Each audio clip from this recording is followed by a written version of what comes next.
Nobody tells you that the moment your income goes up, your life insurance math quietly breaks, and most people don't notice until it's too late.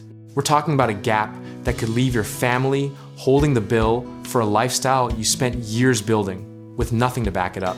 Here's a dirty secret. The insurance industry doesn't exactly advertise. Most people are underinsured, not because they can't afford coverage, but because nobody ever taught them how to recalculate as their world changes. Your income doubled, your mortgage grew, your kids need college, but you're still carrying that same 20-year-old policy you bought when your biggest expense was a gym membership you never used. The classic rule of thumb says, multiply your income by 10. And sure, that's a decent starting point. The same way eat less, move more is technically diet advice. But when you're earning six figures, that formula starts cracking under pressure, like a cheap umbrella in a hurricane. Think of it this way. Life insurance isn't protecting your income, it's replacing the economic engine that runs your household. If that engine produces $200,000 a year and your family needs 25 years of runway, you're not talking about a $2 million problem anymore. And here's where the psychology gets interesting, because most high earners assume they're fine, they've handled it, when in reality, they bought coverage at 32, got a raise at 38, had 2 more kids at 40, and never looked back. Behavioral economists call this set and forget bias, and in the life insurance world, it is quietly catastrophic. Remember the early 2000s wave of term life enthusiasm, when every financial podcast told you to buy term and invest the rest? That advice wasn't wrong, but it aged like milk for the people who bought a flat policy and then tripled their income over the following decade. Here's the cycle we keep seeing. Income rises, lifestyle inflates, coverage stays frozen, and then one unexpected event exposes the entire gap all at once. History doesn't repeat exactly, but this particular pattern shows up in family financial postmortems with stunning regularity. Life insurance budgeting actually fits neatly into the broader personal finance principle that your protection layer should scale with your production layer. Simple, almost obvious in hindsight.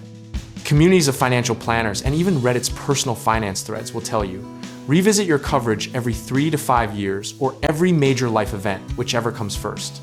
One of the biggest misconceptions is that life insurance gets dramatically more expensive as you earn more, when really the cost scales far slower than your income does. A healthy 35-year-old can often lock in $1 million 20-year term policy for somewhere between $30 and $50 a month.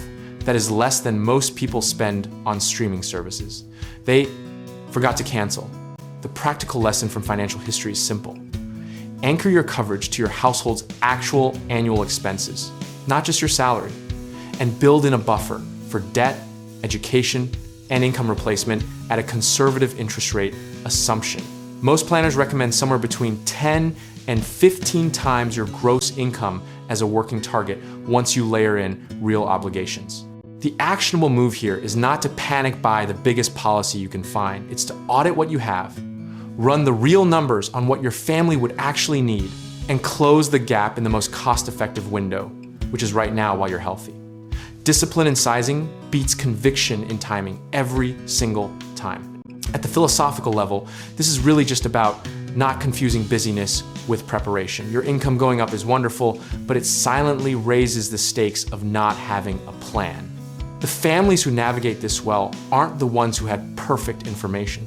They're the ones who built a consistent habit of revisiting the math without emotion. The beautiful irony is that the more financially successful you become, the more accessible and proportionally affordable good coverage actually is. You just have to do the arithmetic.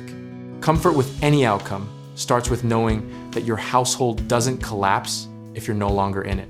So wherever you are on the income ladder, the move is the same. Run the numbers honestly, right-size the policy, and automate the review. Process and patience beat procrastination every single time when it comes to protecting what you've built. And if you're ready to take the next step, whether that's life insurance planning, real estate investing, home contracting work, or finding the right lenders, check out our links in the description below and let's get you started.